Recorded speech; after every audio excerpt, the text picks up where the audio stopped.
16 avril 1945. 3 semaines avant la fin de la guerre, des avions allemands s'écrasent volontairement contre les ponts de l'Oder, près de Küstrin. Transformés en bombes vivantes, les pilotes meurent dans une guerre qu'ils ont déjà perdue depuis longtemps.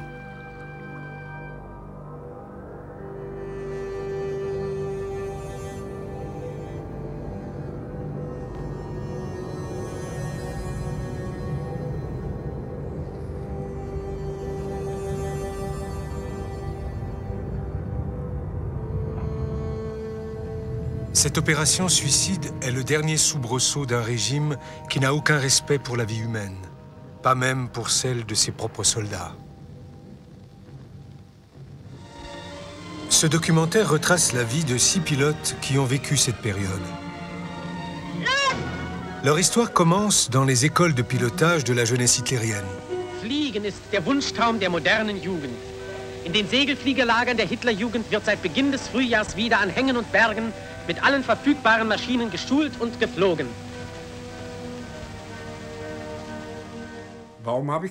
Pourquoi est-ce que je volais? Parce que ça me passionnait. Je passais mon temps à l'aérodrome. Je ne le quittais qu'après la tombée de la nuit. Ça me plaisait tout simplement. J'adorais voler, faire des figures. C'était ma passion.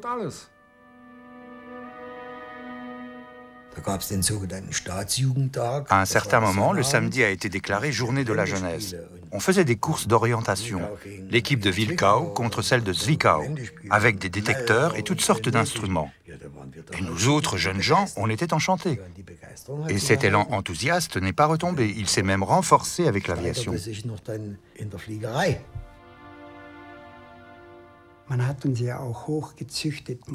Ils nous poussaient à nous surpasser grâce au sport. On enchaînait les compétitions quand on était dans la jeunesse hitlérienne. Ils m'ont lâché alors que je n'avais que 10h30 de vol, avec un planeur de haute performance. Ils ne lésinaient pas sur les moyens.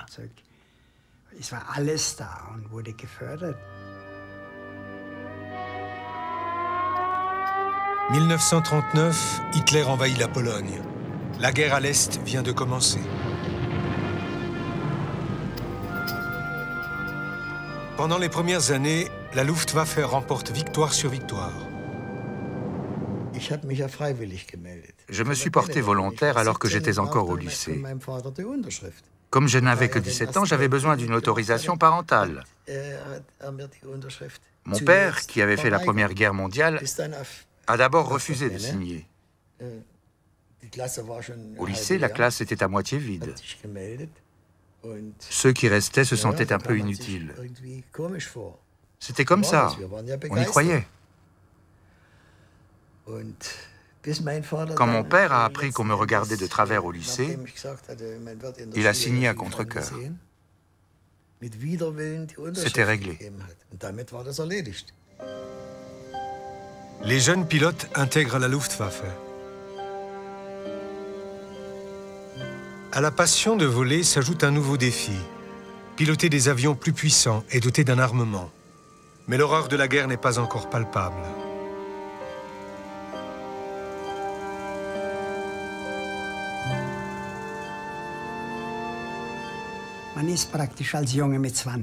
À 20 ans, on est en quelque sorte passé du vélo à un Focke-Wulf 190 d'une puissance de 2000 chevaux.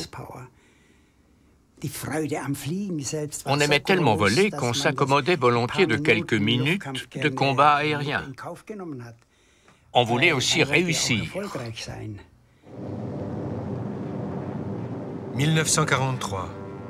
Des bombardiers britanniques et américains survolent l'Allemagne. Ils détruisent des sites industriels et des villes.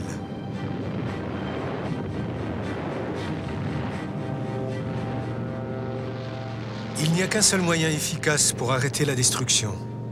Les chasseurs allemands doivent attaquer puis abattre les bombardiers alliés. Dans la cabine de pilotage, les adolescents d'autrefois. Ils sont maintenant au cœur de la guerre. Mais pour beaucoup d'entre eux, ce n'est qu'une nouvelle aventure. Le plus dangereux, c'était de s'approcher de l'unité de bombardiers, car ils commençaient à nous tirer dessus même quand nous étions à 1 ou 2 kilomètres. Ils nous tiraient dessus. On voyait parfaitement le feu de leurs canons. Mais cela paraissait inoffensif. C'était un peu comme Noël, avec toutes les petites bougies.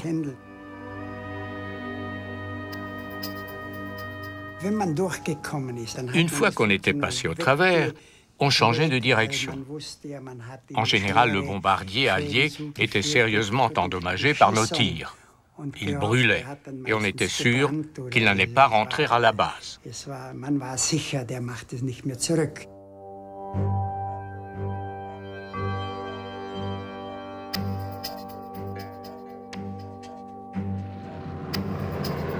La terrible réalité de la guerre aérienne. Une fois au sol, les pilotes préfèrent la mettre entre parenthèses. L'atmosphère semble idyllique, la mort improbable. Ceux qui survivent ont tout ce qu'il faut pour se détendre à la base aérienne. Quel que soit l'endroit où l'on se trouvait, dès qu'on rentrait, notre premier geste était d'attraper l'accordéon. On entonnait toujours la même chanson. Elle s'intitulait « Quand le lilas blanc refleurit ». C'est quelque chose que je n'oublierai jamais.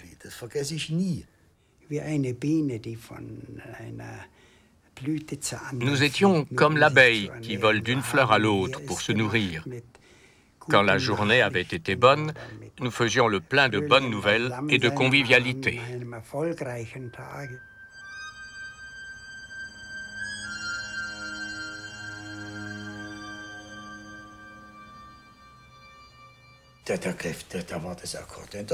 On jouait de l'accordéon, on chantait. On était content d'être encore là, tout simplement. On buvait un coup, le cantinier nous fournissait toujours suffisamment d'alcool. On s'amusait bien.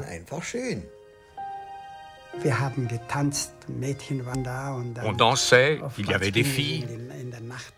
Souvent, la fête se prolongeait jusqu'à 1 h du matin. On consommait de grandes quantités d'alcool. On partait du principe qu'il fallait boire pour oublier ses soucis.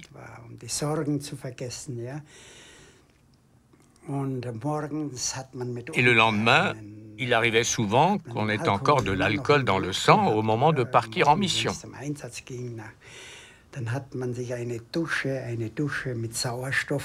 Du coup, on s'envoyait une giclée d'oxygène, de l'oxygène totalement pur. On inspirait plusieurs fois profondément, ce qui nous redonnait de l'énergie. Et une fois qu'on avait mis en route les moteurs et qu'on était dans les airs, on se sentait à nouveau d'attaque et chargé d'adrénaline.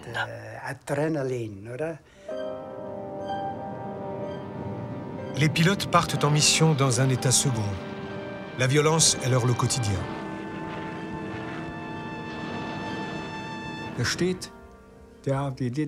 Il se tenait debout derrière la mitrailleuse, les bras levés.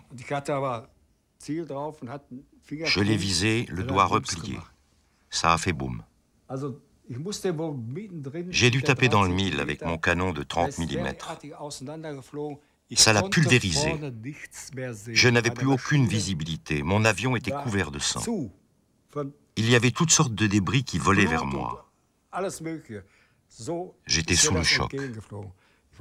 Ce n'est pas beau à voir quand on tire sur un homme avec un canon de 30 mm.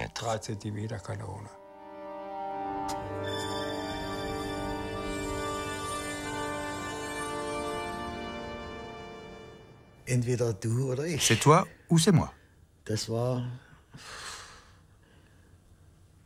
C'est comme ça que ça se passait. On ne voyait pas l'homme, on voyait simplement l'avion. Il fallait abattre l'avion, mais pas celui qui se trouvait à l'intérieur.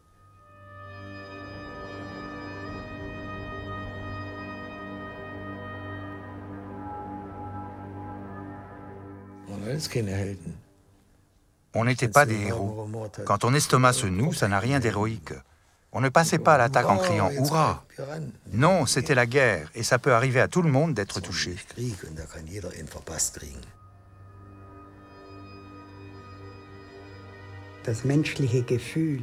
On s'est peu à peu blindé.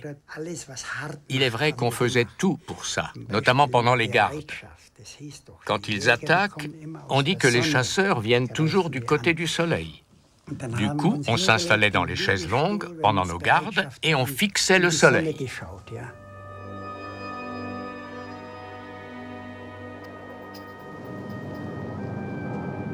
Fin 1943. La supériorité militaire des Alliés est telle que même les chasseurs allemands deviennent des proies. L'aviation allemande enregistre soudain de lourdes pertes.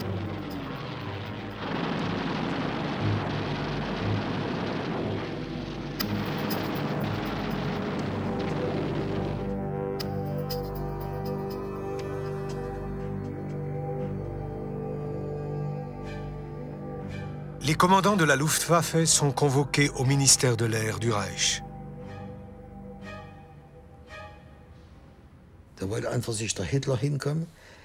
On nous avait annoncé Hitler, mais il n'y avait que Göring. Et il s'est mis à nous traiter de lâches, tous, sans exception. Il nous a reproché de ne plus attaquer. Il nous a parlé des bombardiers qui survolaient l'Allemagne. Du coup, l'enthousiasme est retombé. Parce que de notre point de vue, ce n'était pas vrai. Je ne sais pas qui était allé chercher ça. Le maréchal Göring offre aux pilotes la possibilité de se racheter. Il les invite à prêter un serment singulier.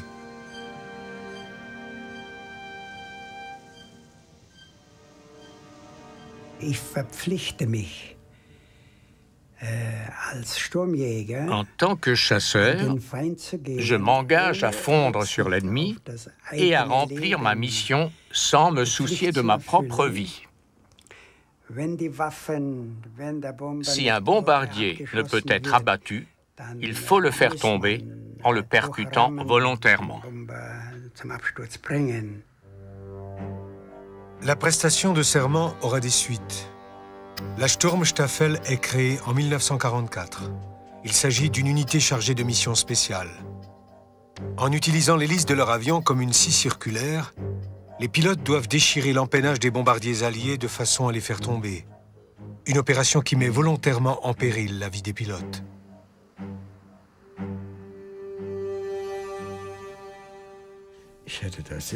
J'aurais certainement reculé. Je ne me suis pas retrouvé dans une situation comme celle-ci, mais je ne crois pas que je serais allé jusqu'à aborder volontairement l'avion ennemi.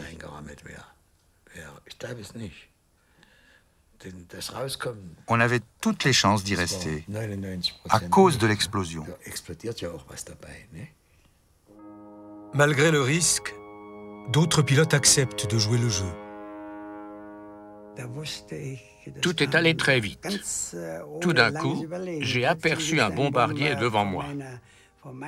Je n'avais plus de munitions.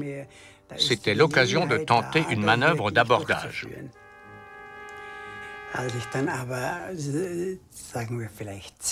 Lorsque je me suis trouvé à une dizaine de mètres du bombardier, je me suis rendu compte qu'il y avait d'énormes turbulences derrière les moteurs.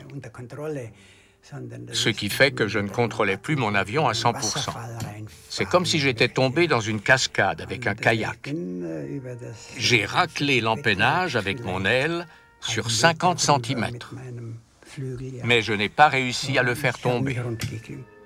Le bombardier poursuit sa route. Oskar Bösch évacue son avion.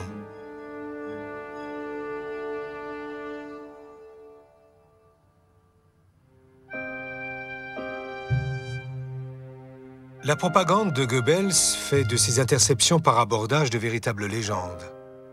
On entretient volontairement le mythe selon lequel les pilotes allemands descendraient les bombardiers alliés les uns après les autres. Mais la réalité est tout autre. Les manœuvres d'abordage volontaire ne servent pratiquement à rien.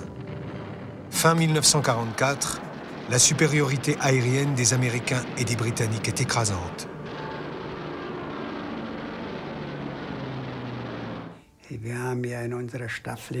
Dans notre escadrille, nous avons perdu plus de 70 pilotes.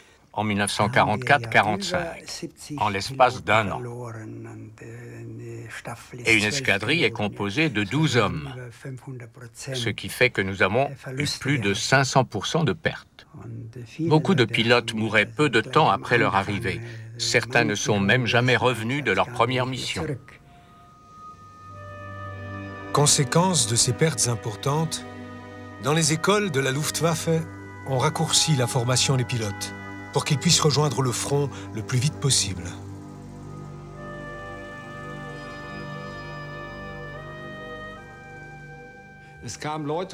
On a vu arriver des jeunes gens qui avaient tout juste fait un vol en planeur. Et on était censé en faire des pilotes de chasse. Ce n'était pas une mince affaire. Ils étaient là sans expérience. Je leur ai appris à voler non pas pour qu'ils meurent, mais pour qu'ils vivent, pour qu'ils réussissent à survivre. Nous avons aussi pris en charge de jeunes pilotes, avec une sollicitude toute paternelle, il faut le dire. Ils savaient tout juste voler. Ils n'avaient pas suivi de formation aussi solide que la nôtre. Ils n'avaient pas fait l'école de pilote de chasse et tout le tout-team. Ils étaient envoyés au casse-pipe. Les pauvres gars. Les jeunes élèves pilotes vont servir de cobayes dans une expérience des plus cyniques.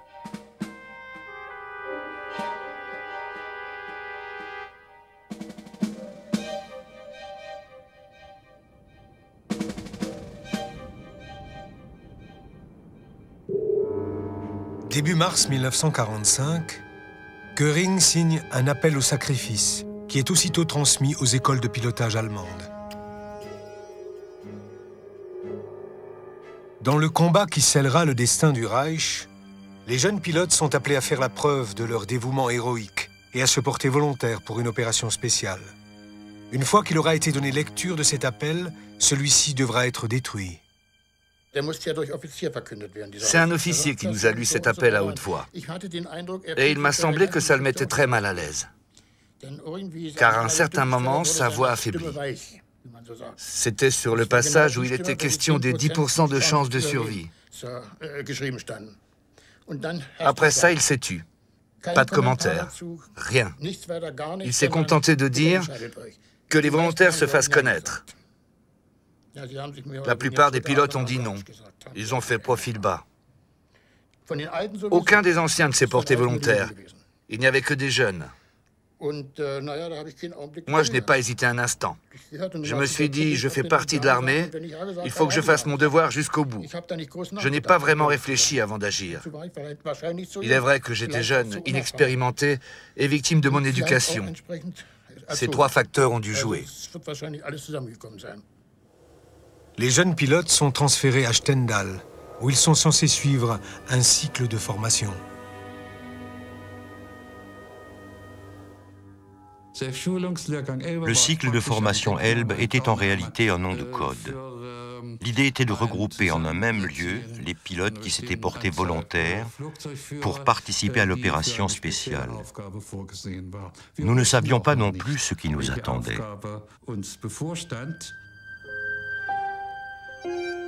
L'ambiance des premiers jours est détendue. Les jeunes pilotes déjeunent dans la même salle que les pilotes de chasse expérimentés, leurs idoles.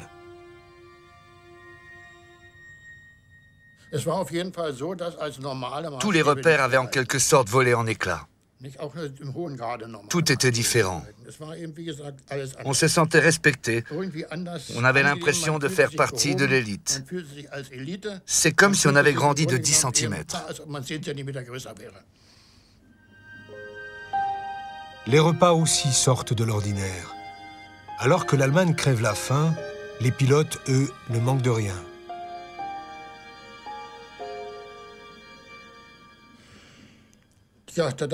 On s'est dit, c'est le pays de cocagne.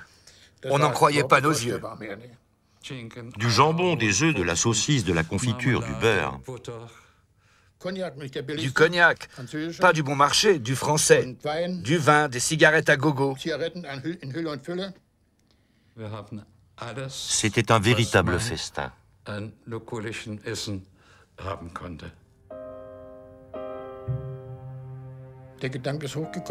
Certains ont fait le rapprochement avec le repas du condamné. Mais d'autres ont répliqué « Non, ils sont simplement attentifs au moral des troupes ». Ou bien « Il faut bien qu'ils se débarrassent de tous ces stocks, la guerre est terminée. Les officiers ne peuvent pas manger tout ça tout seuls. » On disait plein de trucs sarcastiques. Dans un premier temps, les 184 volontaires restent dans le flou le plus total.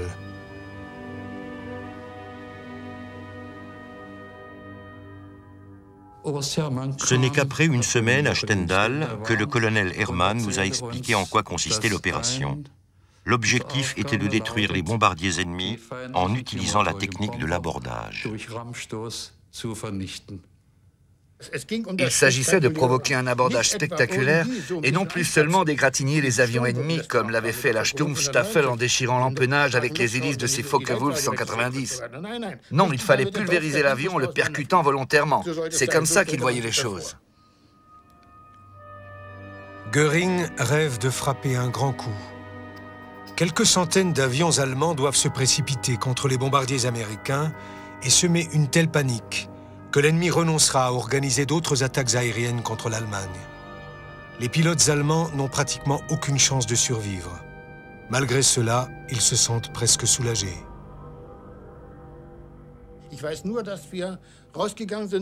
Je me souviens qu'en ressortant, nous étions soulagés de savoir qu'il ne s'agissait que d'un abordage volontaire. Ça m'a ôté un poids. J'avais imaginé des scénarios bien pires. Je me suis dit, il ne s'agit que, entre guillemets, d'un abordage.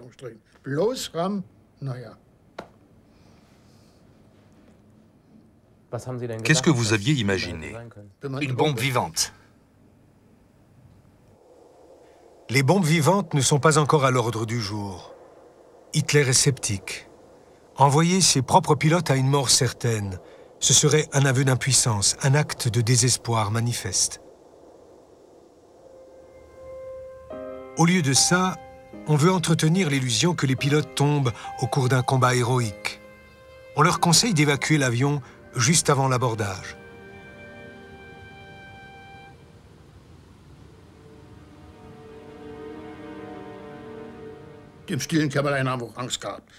On avait la peur au ventre, mais on ne le montrait pas. Quand on était tous ensemble, on faisait comme si de rien n'était. Mais en réalité, on était tenaillés par la peur.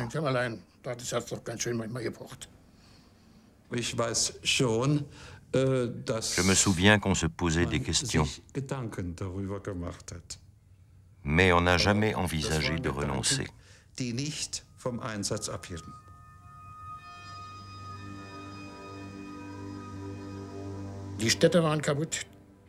Les villes avaient été détruites par les bombardements. Il n'y avait pratiquement pas une unité où des camarades n'avaient pas perdu toute leur famille. Ceux-là étaient particulièrement remontés, ils avaient la rage. Ils auraient de toute façon tenté quelque chose. Autrement dit, le désir de vengeance était très fort. Et il était aussi présent chez moi, je le reconnais bien volontiers. La propagande attise la haine des jeunes pilotes. Les États-Unis sont volontairement présentés comme l'ennemi à abattre. Nous avons vu un film sur le chômage aux États-Unis, avec le commentaire suivant: le capitalisme, c'est ça.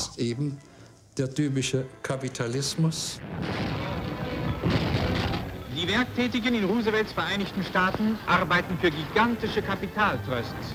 Mit anderen Worten, für einige wenige Millionäre oder Milliardäre in New York oder Florida. Sie erhalten dafür einen Hungerlohn, von dem sie weder leben noch sterben können. Was aber soll werden, wenn das Gefühl für das soziale Unrecht in diesem Lande einmal Gestalt annimmt? Wenn der freie Amerikaner seine Blicke nach oben richtet und erkennen muss, Juden sehen dich an. Après une nouvelle semaine d'attente, les pilotes reçoivent leur ordre de mission. L'idée a commencé à filtrer selon laquelle il fallait intervenir rapidement pour éviter que l'enthousiasme ne retombe. Elle s'est certainement imposée d'une manière ou d'une autre car on nous a soudain annoncé notre transfert. Les pilotes continuent à croire qu'ils ont une chance de s'en sortir. même quand on leur demande de rédiger une lettre d'adieu. Que ceux qui veulent écrire le fassent. Les lettres sont à déposer à tel et tel endroit. Je lègue toute ma fortune à ma mère. C'est joliment exprimé, vous ne trouvez pas? Le soir du 6 avril 1945, les soldats sont transférés sur les lieux de l'intervention. Ils prennent leur dernier quartier. C'était un baraquement en bois. À notre arrivée, tout était déjà prêt. On n'avait plus qu'à se coucher et à dormir. Mais on a préféré aller se promener, histoire de faire le vide. Dans les derniers jours, les jeunes pilotes commencent à ouvrir les yeux.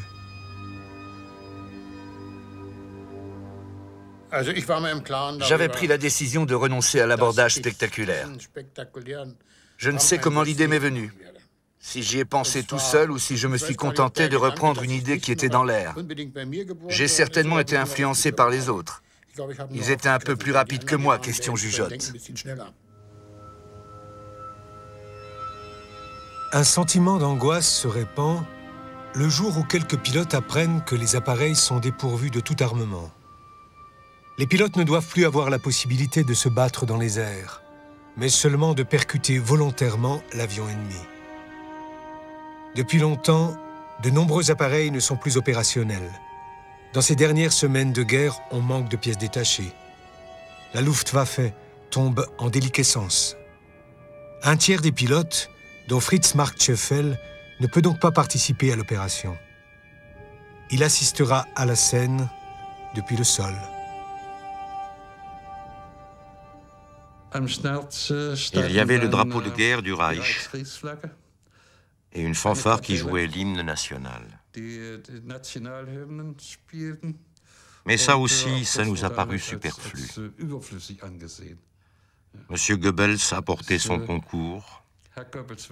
Il était là dans l'ombre. Après la cérémonie d'adieu, 120 pilotes attendent le signal du départ.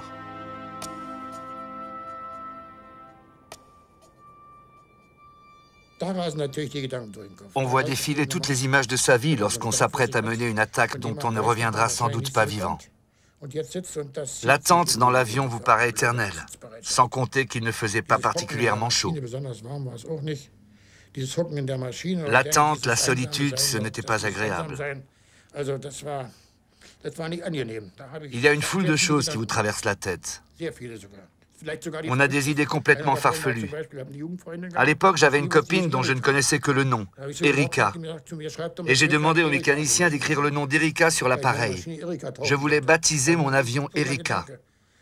Je ne sais pas s'il l'a fait, je l'espère en tout cas. Depuis la cabine, je ne pouvais pas vérifier. Du coup, je me suis envolé avec mon Erika.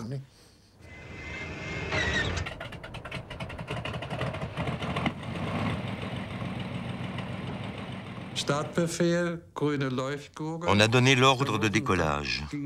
Ceux qui n'étaient pas réquisitionnés sont partis. Les pilotes ont mis en route les moteurs, ils ont roulé jusqu'à la piste, puis ils ont décollé les uns après les autres.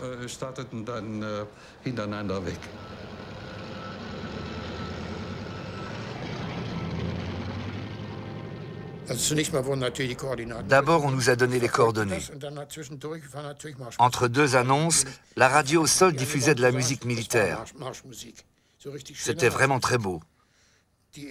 Cette musique militaire était censée nous ragaillardir, tout comme cette voix qui disait « Pilotes allemands, pensez aux femmes et aux enfants ensevelis sous les décombres des villes allemandes. Pensez-y, loup-garou désert. » Et ça continuait dans la même veine.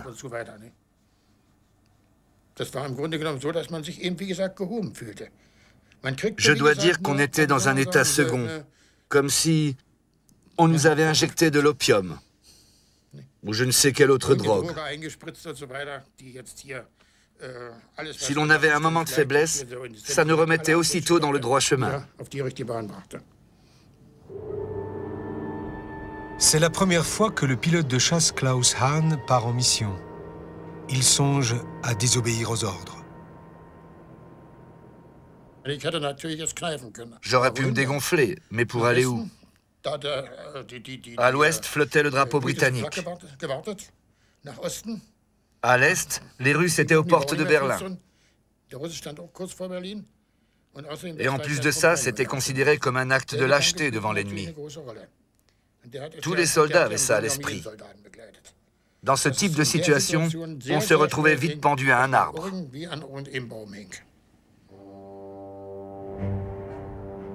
Des avions de chasse américains tirent soudain sur Klaus Hahn. Les projectiles traversent le toit du cockpit. Le pilote allemand est gravement blessé. Sa seule chance de survie, sauter en parachute. J'ai fait une rotation de 180 degrés. Je voulais arracher le toit et me laisser tomber dans le vide. À ce moment-là, j'ai vu que mon bras ne répondait plus et qu'il venait s'écraser contre le toit de la cabine.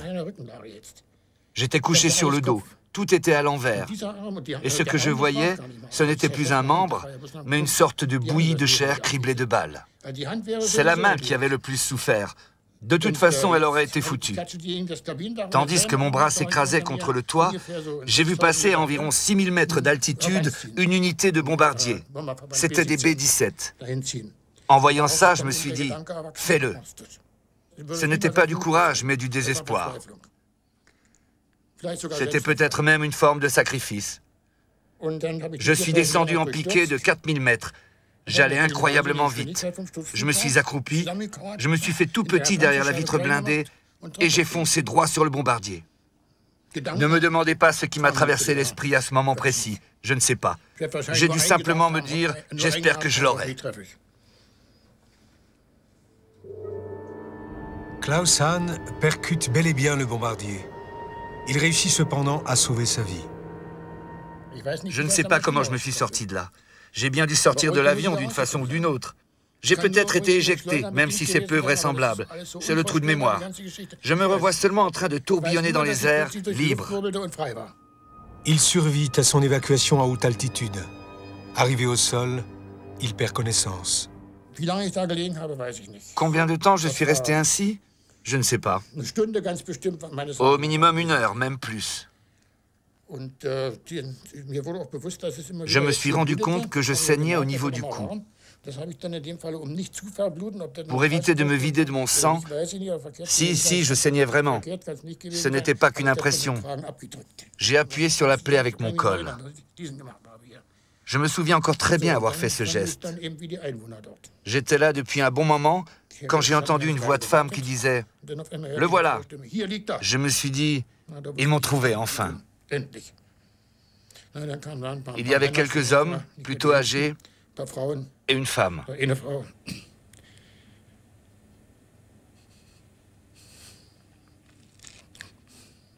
Pardon.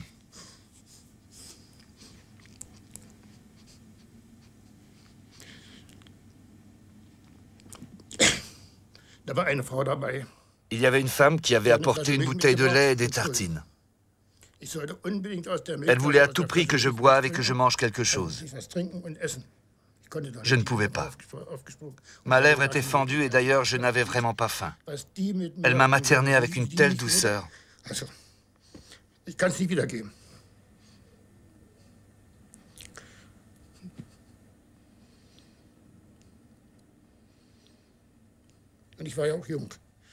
J'étais jeune.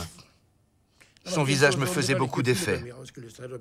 Je me disais en moi-même, cette femme, elle s'occupe de toi comme une mère.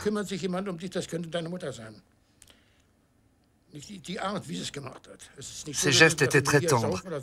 Et elle ne me disait pas, bon, maintenant tu bois. C'était complètement différent. Cette femme restera à jamais dans ma mémoire.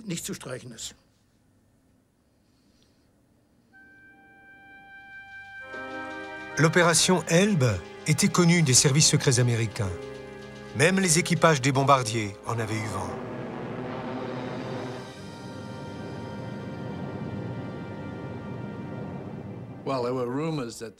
On entendait circuler des rumeurs selon lesquelles il y avait des kamikazes dans le ciel.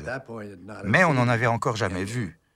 Et quand les kamikazes nous ont effectivement attaqués, l'équipage a tout de suite su à quoi s'en tenir.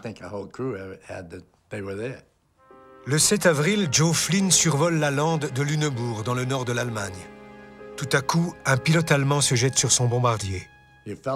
On a senti le choc. Le pilote allemand était soit mort, soit blessé, car il était penché vers l'avant. Je le voyais très bien. Il s'était affalé sur le tableau de bord. Manifestement, il était mort. Le pilote réussit à percuter l'empennage du bombardier, mais pas les ailes. Il n'a pas réussi à arracher l'aile. Il devait manquer plus d'1,5 mètre, peut-être même 6 ou 7 mètres. Tout est allé si vite. Quoi qu'il en soit, s'il avait touché l'aile, vous ne seriez pas en train de me parler. Les équipages des bombardiers informent leurs supérieurs des manœuvres d'abordage volontaires. Mais l'US Air Force, qui redoute un mouvement de panique parmi les pilotes, décide de maquiller la réalité. Si des avions de chasse ont percuté des bombardiers, rien ne prouve que cela ait été fait intentionnellement. Dans tous les cas, l'avion de chasse ennemi était désemparé après avoir été touché, ou bien le pilote était inexpérimenté. L'équipage de Joe Flynn survit à l'attaque allemande. Malgré le danger, les bombardiers américains continuent à sillonner le ciel allemand. Nous avions tous un peu peur, mais pas au point de rester au sol. Il faut faire confiance à ses camarades, sinon ce n'est pas la peine. Je n'ai jamais entendu parler d'un équipage qui aurait paniqué.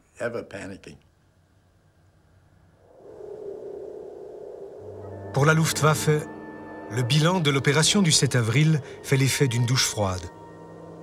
Ce jour-là, il y avait 1300 bombardiers accompagnés de 800 avions de chasse. Seuls 25 bombardiers ont été percutés. Les Américains ont eu froid dans le dos, mais ils sont revenus dès le lendemain. Cette opération était vouée à l'échec.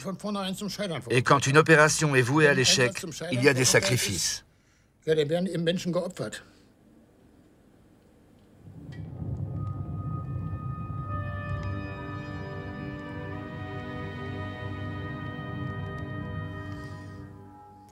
Il m'est arrivé de penser après coup que c'était quelque chose d'absurde.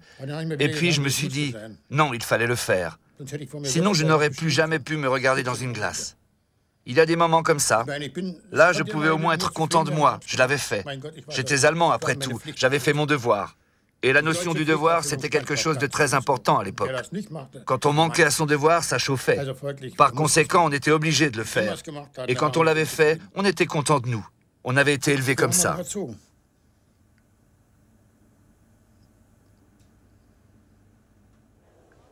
Est-ce qu'il nous envoyait au casse-pipe? Ou était-ce simplement une mauvaise appréciation? À vous de le dire.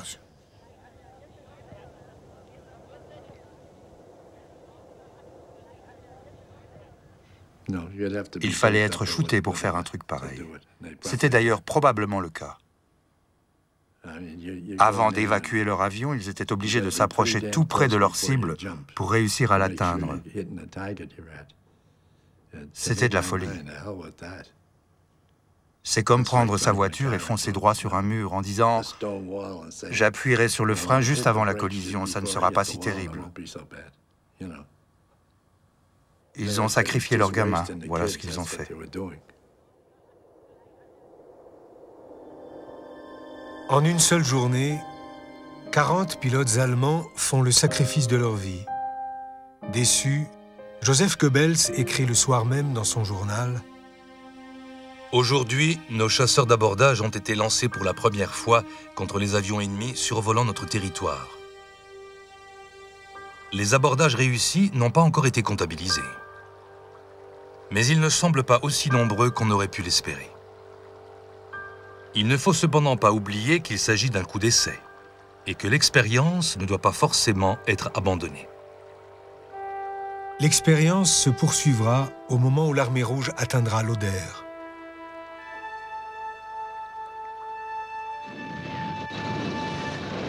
Hitler donne l'ordre de faire du fleuve le dernier rempart contre l'armée rouge. Pour empêcher les soldats de Staline de passer sur l'autre rive, la Wehrmacht fait sauter plusieurs ponts sur l'Oder. les soldats allemands comprennent rapidement à quel point la situation est désespérée.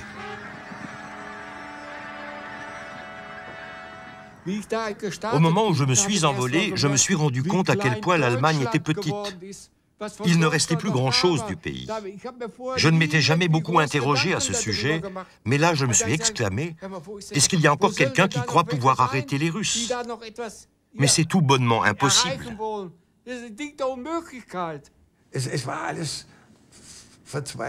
On était désespérés. Tout s'écroulait autour de nous. On faisait aussi beaucoup d'humour noir. On n'était jamais sûr de revenir vivant de la prochaine opération.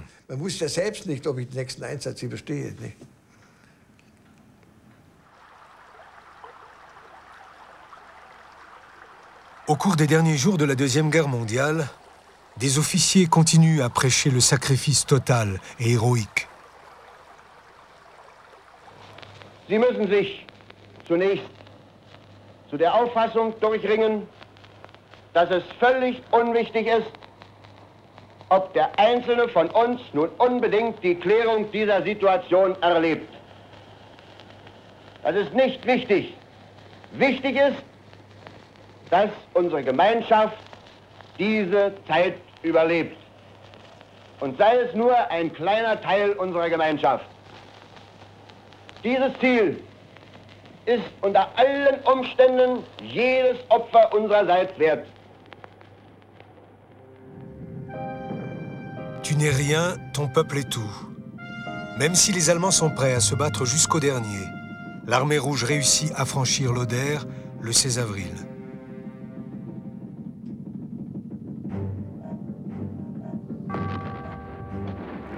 Les Soviétiques commencent à construire des ponts flottants pour pouvoir faire passer des chars de l'autre côté du fleuve. Le Reich décide alors de recruter des kamikazes.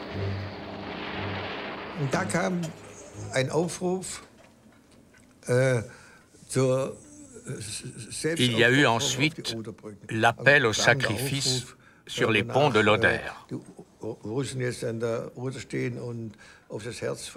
Un appel enflammé qui disait que les Russes étaient sur le point de traverser l'Oder et qui voulaient marcher sur Berlin, le cœur de l'Allemagne. La seule chance d'empêcher ça, c'était de détruire tous les ponts d'un seul coup. Comme les attaques précédentes n'avaient pas suffi, les pilotes devaient maintenant percuter les ponts avec des avions chargés de munitions. En tant que commandant, Gerhard Becker est chargé de trouver des volontaires pour cette opération suicide.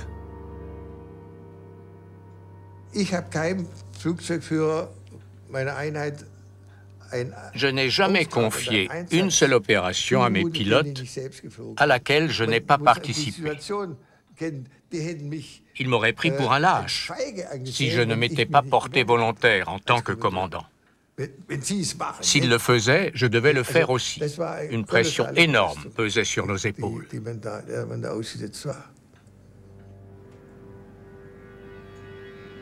L'appel au sacrifice est également lancé dans une autre escadre. Mais là, le commandant dissimule la vérité aux pilotes.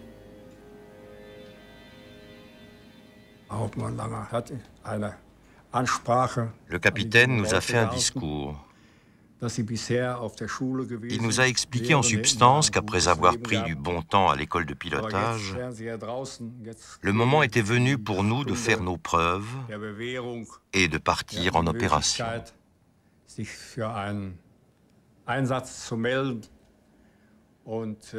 Et il a attendu que les soldats se portent volontaires.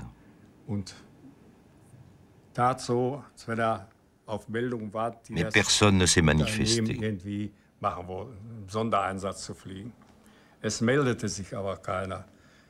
Je ne savais pas exactement de quoi il s'agissait.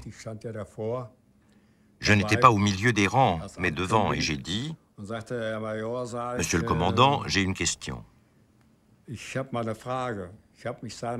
À l'époque, je m'étais porté volontaire pour l'opération Dahl. Il s'agissait de manœuvres d'abordage. C'est la même chose, il m'a confirmé que c'était la même chose. Dans ce cas, j'ai dit, vous pouvez compter sur moi. Je me porte volontaire pour cette opération spéciale. Erich Kreul est transféré à Jüterbog.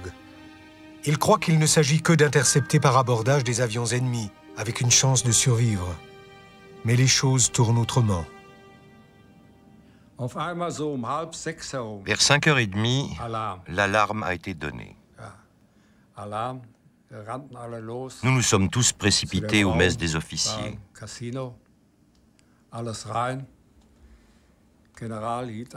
Le général a pris la parole. Nous ne savions pas quel était l'objet de ce rassemblement. Il nous a dit que l'heure était venue, puis il nous a lu à haute voix les ordres de mission. Les noms des 10 appareils, puis ceux des pilotes sont tombés. Chaque soldat étant chargé d'une mission différente. L'objectif était de faire sauter les ponts flottants depuis Kalensik jusqu'en haut.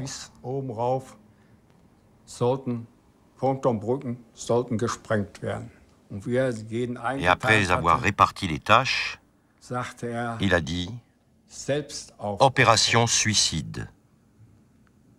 Je l'ai regardé bêtement. J'étais juste devant lui et j'ai dit « Mais à quoi bon? On se rend sur les lieux, on largue les bombes et si on rate notre cible, on y retourne. » Et le général de répéter « J'ai dit opération suicide ». C'est à ce moment-là que le sous-officier Klemann s'est effondré. Il pleurait à fendre l'âme. Il tremblait de tous ses membres en disant qu'il ne pouvait pas faire une chose pareille. Le général le toisait des pieds à la tête. J'ai pris la parole pour dire « Vous voyez bien qu'il n'est pas en état de voler. Prenez un autre pilote. » Si vous aviez vu le comportement du général, j'ai dit opération suicide, point à la ligne. Je me suis tu, Klemann a été rayé de la liste. Les autres ont été invités à écrire une lettre d'adieu. Le départ était prévu pour 19 heures. Quelques pilotes envoient des lettres d'adieu à leurs camarades. L'un des destinataires est Gerhard Becker, dont les hommes sont finalement dispensés de participer à l'opération. La lettre d'adieu disait les choses suivantes. Chers camarades, aujourd'hui, à 19h48, notre destin sera scellé.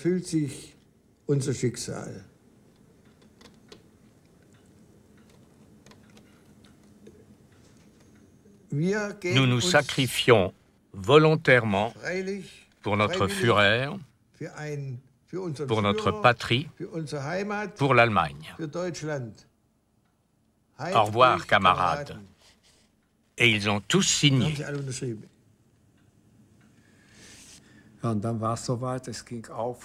Avant de partir pour notre dernier voyage, nous avons bu un coup en jouant à la belote. Nous avons aussi chanté une chanson qui disait « Quand le moment viendra de rejoindre la tombe, je regarderai une dernière fois le monde. Et sans faire de manière, je prendrai ma guitare à la main, et sans larmes ni sanglots, je partirai pour ce pays inconnu et lointain. »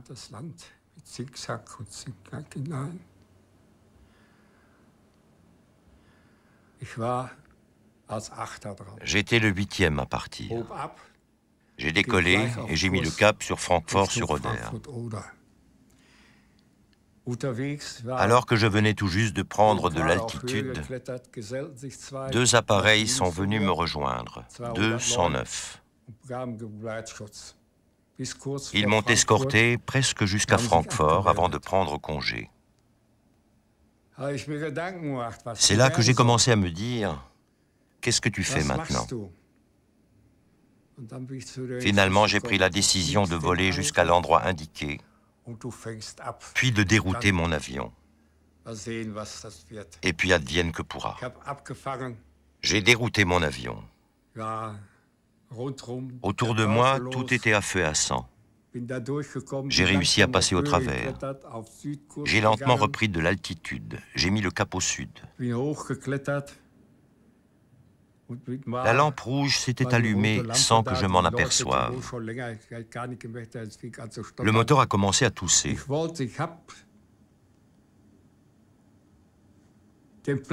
J'ai vu l'aérodrome, mais j'ai renoncé à atterrir. Je me suis dit, si tu te poses, ils vont te fusiller pour refus d'obéissance. J'ai voulu voler jusqu'à Magdebourg. Je connaissais l'aérodrome. J'habitais à Magdebourg. Ma femme était à Magdebourg. Mais le moteur a recommencé à tousser et j'ai évacué mon avion. Erich Kreul saute en parachute. Au sol, il est fait prisonnier par les Américains. Il est sans doute le seul à avoir survécu à l'opération suicide. On ignore combien de pilotes ont rempli leur mission en se précipitant volontairement contre les ponts flottants. Dès le lendemain de l'opération, les Russes ont reconstruit les ponts.